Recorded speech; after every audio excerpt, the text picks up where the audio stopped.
Assalamualaikum warahmatullahi wabarakatuh. Jumpa lagi pada pembelajaran kimia. Kali ini kita akan belajar hidrokarbon yang dipelajari di kelas 11 semester 3. Hidrokarbon adalah senyawa yang mengandung unsur karbon dan hidrogen. Senyawa hidrokarbon yang paling sederhana adalah metana, yang merupakan komponen utama gas alam cair. Sumber utama hidrokarbon adalah minyak bumi.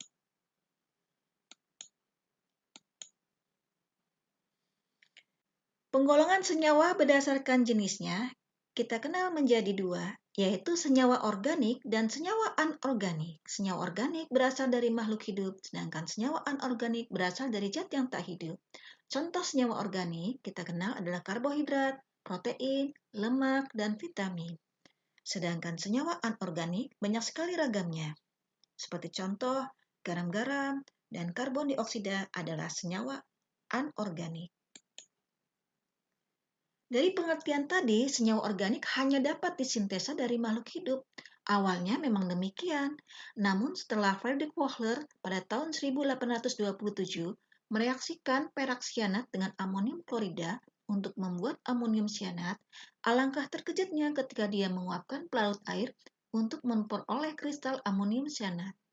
Amonium cyanat telah berubah menjadi senyawa lain yaitu urea, yang kita kenal sebagai senyawa organik. Perbedaan senyawa organik dan anorganik. Yang pertama, perbedaan dari kestabilannya terhadap pemanasan. Senyawa organik mudah terurai dan senyawa anorganik stabil. Titik leburnya, senyawa organik umumnya relatif rendah, sedangkan anorganik ada yang sangat tinggi tetapi ada yang sangat rendah. Kelarutannya, senyawa organik mudah larut dalam pelarut non-polar, sedangkan anorganik mudah larut dalam pelarut polar. Kereaktifan, senyawa organik kurang reaktif, sedangkan senyawa anorganik reaktif dan umumnya bereaksi dengan cepat. Sedangkan strukturnya, senyawa organik mempunyai rantai atom, sedangkan anorganik tidak mempunyai rantai atom. Bagaimana mengidentifikasi senyawa karbon? Kita lihat skema percobaan yang terdiri dari tabung reaksi, kemudian ini adalah penjepit tabung. Tabung reaksi ini berisi senyawa karbon yang diselidiki atau suatu sampel yang diduga adalah senyawa karbon. Kemudian ditutup dengan busa karet, sedangkan dialirkan udara yang keluarnya melalui pipa kaca. Udara yang keluar ditampung oleh air kapur. Gas CO2 yang terbentuk dari reaksi antara atom C sisa pembakaran gula, misalkan suatu sampelnya adalah gula, dengan suatu oksidatornya CuO, maka akan menghasilkan Cu dan CO2. Di sini, gas karbon telah bereaksi dengan CuO menghasilkan CO2. Tandanya sudah keluar gas CO2, maka CO2 itu dialirkan ke air kapur. Ketika terjadi reaksi antara CO2 dengan air kapur, maka akan terdapat CaCO3 dalam tabung yang berwarna keruh. Nah, tandanya telah terjadi CO2 di dalam sana, maka CO2 berasal dari senyawa karbon, sehingga sampel tersebut adalah sampel senyawa karbon. Bagaimana cara membuktikan adanya unsur hidrogen dan oksigen pada senyawa karbon? Oksigen dan hidrogen yang ada pada senyawa karbon tadi biasanya terurai menjadi uap air yang menempel pada gelas kaca. Jika uap air itu kita tempelkan kertas kobal yang berwarna biru, maka kertas kobal tersebut akan menjadi kertas kobal yang berwarna merah muda. Artinya sudah menyerap air.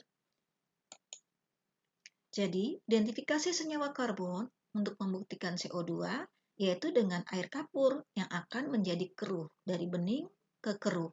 Kemudian membuktikan H2O, adanya kertas kobal yang berwarna biru ketika bereaksi dengan H2O, kertas kobal tadi berwarna merah muda. Sumber senyawa karbon diantaranya ada dalam tumbuhan dan hewan, batu bara, gas alam, dan minyak bumi. Atom karbon yang kita kenal adalah C dengan nomor atom 6, dan masanya 12. Kalau kita konfigurasikan, dia terletak di periode 2, golongan 4A. Nah, kenapa senyawa karbon dibahas secara khusus pada bab tertentu? Karena atom karbon ternyata mempunyai kekhasan. Yang pertama adalah mempunyai 4 elektron valensi yang dapat mengadakan ikatan kovalen dengan atom lainnya. Yang kedua, dapat membentuk rantai sesama atom karbon. Perhatikan di sini, ini adalah molekul CH4. Ini terdapat 4 elektron valensi. Kalau dia bergabung dengan hidrogen, maka jumlah hidrogen yang mampu digabungnya adalah 4. Atom hidrogen ini dapat dilepas untuk bergabung dengan sesama atom C-nya, sehingga dapat membuat rantai. Kedudukan atom karbon kita bagi menjadi 4. Yang pertama adalah atom C primer, atom karbon yang terikat langsung pada satu atom karbon lainnya. Sedangkan atom C sekunder adalah atom karbon yang terikat langsung pada 2 atom karbon lainnya. Atom C tersier adalah atom karbon yang terikat langsung pada 3 atom karbon lainnya. Sedangkan atom C kuartener adalah atom karbon yang terikat langsung pada 4 atom karbon lainnya. Nah, di sini ada kuis, ada senyawa karbon di sini dengan kedudukannya masing-masing. Tentukan banyaknya atom C primer, C sekunder, dan C tersier, dan atom C kuartener yang ada pada senyawa hidrokarbon berikut ini. Berbagai macam bentuk ikatan dan bentuk rantai karbon dalam senyawa hidrokarbon mungkin bisa dilihat pada skema berikut ini. Etana, etana, etena, etuna, siklopropana, dan benzena. Penggolongan hidrokarbon berdasarkan jenis ikatannya kita kenal ada hidrokarbon jenuh dan hidrokarbon tak jenuh. Jenuh contohnya adalah alkana, sedangkan tak jenuh contohnya adalah alkena dan alkuna. Alkana adalah senyawa hidrokarbon jenuh. Cirinya ikatannya tunggal. Rumus umumnya CnH2n plus 2, di mana N adalah jumlah atom karbon. Sebagai contoh, kalau C-nya 1, H-nya 4. Contoh senyawa alkana diantaranya adalah CH4, strukturnya seperti ini, C2H6, kemudian C3H8. Ini yang paling sederhana adalah CH4 sesuai rumus umumnya, CnH2n plus 2. Kemudian kalau C-nya 2 adalah C2H6, dan kalau C-nya 3 adalah C3H8. Rantai yang jumlah atom C-nya ada 3.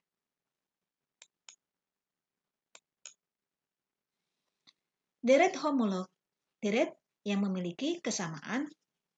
Contoh di dalam deret homolog alkana, kita kenal ada yang paling sederhana adalah metana. Deret homolog alkana dimulai dari CH4, kemudian etana, C2H6, propana, C3H8, dan seterusnya. Di sini ada titik lebur, titik didih, massa jenis, dan wujudnya. Perhatikan di sini, semakin panjang deretnya, maka titik lebur dan titik didihnya semakin tinggi. Perhatikan di sini, dari suku yang pertama CH4 sampai suku yang keempat C4H10 atau dikenal dengan butana berwujud gas. Dari suku kelima sampai suku yang ke-14 berwujud cair, sedangkan selanjutnya dia berwujud padat.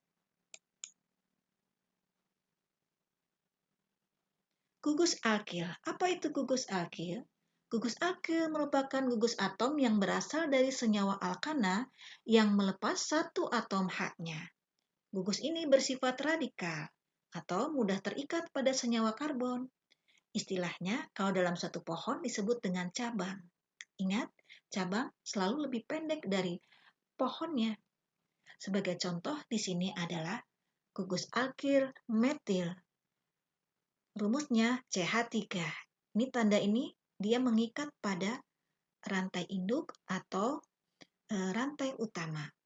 Sedangkan C2H5 itu namanya etil, C3H8 namanya propil. Dari contoh gugus alkil di atas, dapat dirumuskan gugus alkil mempunyai rumus CnH2n plus 1. Gugus alkil ada juga yang bercabang. Sebagai contoh, untuk struktur seperti ini namanya isopropil atau sekunder propil.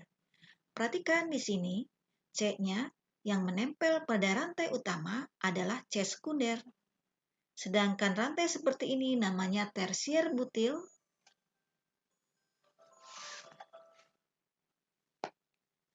Untuk rantai seperti ini namanya sekunder butil. Butil dari kata butil karena jumlahnya ada 4. 1, 2, 3, 4. Karena dia nempel di atom C, jenisnya sekunder, maka namanya sekunder butil. Tata nama senyawa alkana. Yang pertama, kita menentukan rantai utama. Apa itu rantai utama? Yaitu rantai terpanjang. Dan di rantai utama diberi nama sesuai jumlah atom C pada rantai. Berikutnya, berilah nomor urut sehingga gugus alkil atau cabang memiliki nomor terendah. Jika gugus alkil lebih dari satu jenis, urutkan sesuai dengan alfabet. A, B, C, D, dan seterusnya. Jika gugus alkil yang sejenis lebih dari satu, maka berilah awalan di untuk 2, tri untuk 3, tetra untuk 4, dan seterusnya. Contoh penamaan. Ini ada senyawa alkana. Kenapa senyawa alkana? Ingat, di sini rantainya tunggal. Kemudian di sini ada beberapa banyak gugus alkil. Gugus alkil adalah cabang. Perhatikan yang pertama, ini adalah rantai terpanjang. Maka kita menentukan rantai terpanjangnya. Nah, setelah kita menentukan rantai yang paling panjang, kita urutkan rantai terpanjang itu mulai dari gugus alkil yang nomor paling rendah. Perhatikan di sini di atom C nomor 2 ada 2 gugus alkil. Maka kita urutkannya dari kiri ke kanan. Jumlah rantai terpanjangnya ada 6. Maka sesuai dengan deret homolognya namanya heksana. Kemudian di sini ada metil di nomor 2, ada 2 jumlahnya. Kemudian ada satu lagi di nomor 5. Berarti kalau dijumlahkan semuanya 3. Kemudian ada etil di nomor 3. Maka namanya 3 etil 2,2,5 trimetil heksana. Kenapa demikian? Etil disebut duluan karena sesuai dengan urutan alfabet. Etil berada di nomor 3. Sedangkan metil jumlahnya ada 3, disebutkan semua posisinya. Ada di nomor 2, ada di nomor 2, dan ada di nomor 3. Makanya 2,2,5 karena jumlahnya 3, awalannya adalah tri. Kemudian deret homolognya heksana karena jumlah rantai induknya berjumlah 6. Nah, sekarang tentukan apakah nama senyawa alkana berikut ya. Setelah alkana, kita kenal juga rantai yang tak jenuh yang kita sebut dengan alkena. Ciri alkena ikatannya rangkap 2. Rumus umumnya CnH2n. Ingat, alkena paling gampang diingat karena jumlah H-nya 2 kali C. Jika C-nya 2, H-nya ada 4. Jika C-nya 3, H-nya ada 6, dan seterusnya. Alkena adalah senyawa hidrokarbon yang berikatan rangkap 2. Perhatikan di sini adalah struktur dari C2H4. Karena sini berikatan rangkap 2, maka dia bisa menampung 4 hidrogen lainnya. Ingat, di sini dilihat tangannya C itu selalu 4. Karena di sini udah dihitung 2, maka tinggal 2 lagi yang memegang H. Begitu juga untuk senyawa atom karbon yang di sampingnya. Nah, perhatikan yang ini adalah C2H6. Perhatikan, di sini tangannya 4. Di sini udah berikatan 2, maka di sini dia bisa memegang 2. Sedangkan di sini, dia bisa memegang 1 hidrogen. Kenapa? Karena tangannya sudah dipakai 3. Untuk sebelah kiri dipakai 2 tangan dan sebelah kanan 1 tangan. Sehingga dia hanya bisa memegang 1 atom hidrogen yang tengah ini. Sedangkan yang paling kanan, dia bisa memegang 3. Karena satu pegangannya dia memegang yang sebelah kiri. Maka dia 3 tangan lagi bisa memegang H. Tata nama senyawa alkena. Tentukan rantai terpanjang, yaitu rantai yang mengandung ikatan rangkap 2. Kemudian beri nama senyawa dengan alkana dengan akhiran ana diganti dengan ena. Jadi tata namanya sama dengan alkana, hanya saja akhiran ananya diganti ena. Kemudian beri nomor urut sehingga ikatan rangkap memiliki nomor terendah. Kemudian beri nama gugus alkil seperti biasa.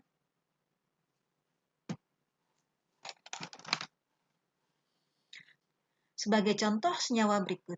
Ini namanya 3 heptena.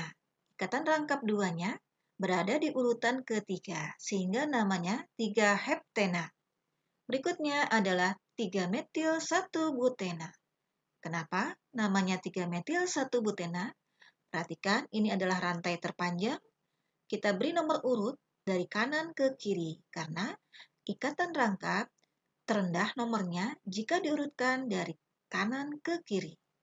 Kemudian ada cabang atau gugus alkil metil di urutan ketiga, sehingga namanya 3 metil 1 butena. Enanya berada di urutan pertama. Selanjutnya, ini ada kuis yang bisa kamu kerjakan sebagai latihan di rumah. Alkuna adalah senyawa hidrokarbon tak jenuh. Ikatan rangkap 3. Cirinya seperti ini, ada ikatan rangkap 3. Rumusnya CnH2n-2, dengan N adalah jumlah atom karbonnya. Beda struktur alkena dan alkuna. Perhatikan, pada alkena ikatan rangkap 2, sedangkan pada alkuna ikatan rangkap 3.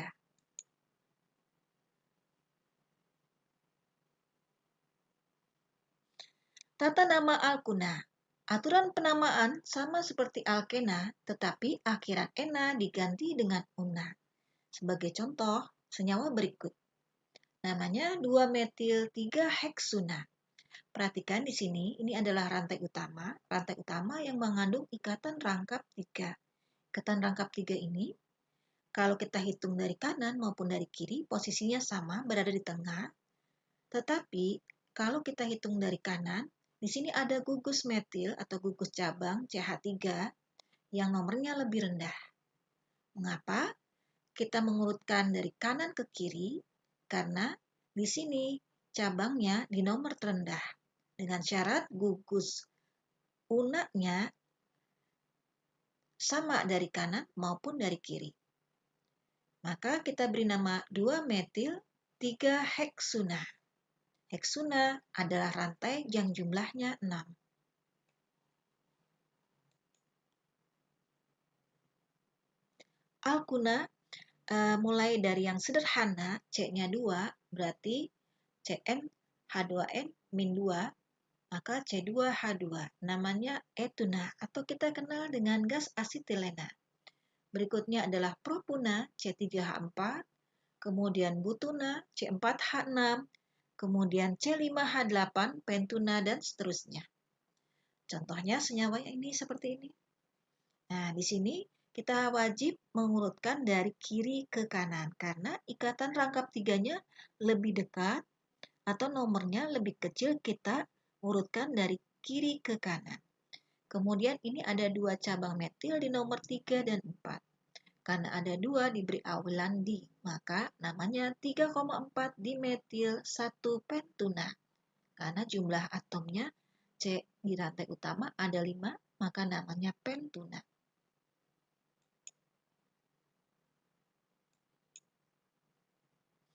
Nah, di rumah kamu juga bisa menyelesaikan kuis seperti ini. Apakah nama senyawa alkuna berikut?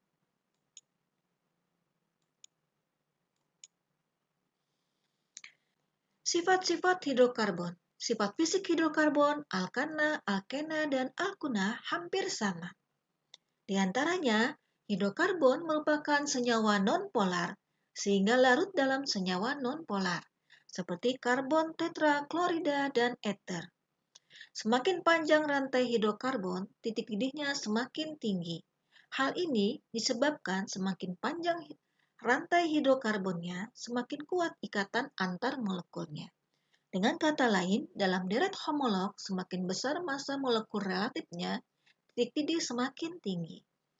Bila jumlah massa molekul relatifnya sama, titik didih hidrokarbon rantai lurus lebih tinggi daripada titik didih rantai bercabang.